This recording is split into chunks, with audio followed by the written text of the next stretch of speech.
বৌমা এসে গেছে, আর কাজের মেয়ে রাখতে হবে না। এই অনেকদিন থেকে আমাদের বাড়িতে কাজ করে বৌমা।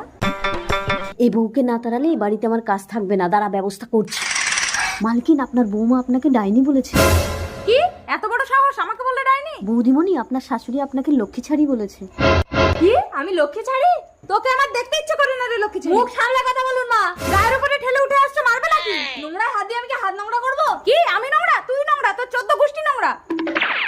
আরে কি হলো কামিনী, নতুন বৌমার সঙ্গে ঝগড়া করছো কেন? হ্যাঁ বউ না তো হয় না, লক্ষ্মী ছাড়ি। বাবা, মাকে মুখ সামলে কথা বলতে বলো। এই তুই একটা পরের বাড়ির মেয়ের জন্য নিজের মাকে এত বড় কথা বললি? বলে এখানে কেউ নেই বলে কি তোমরা পেয়ে বসেছো নাকি? ঠিক আছে তাহলে তুই তোর বউ নিয়ে এই বাড়িতে থাক, আমরা চলে হ্যাঁ চলো। মা, মা মালকিন চলে গেলে আমাকে তো আর এই বাড়িতে রাখবে না। মালকিন, মালকিন, বৌদিমণি আপনাকে ডাইনি বলেনি। বৌদিমণিকে তাড়ানোর জন্য আমি মিথ্যে কথা বলেছিলাম। শয়তান বেরিয়ে যা আমার ঘর থেকে। মা লক্ষ্মী। চলো বৌমা।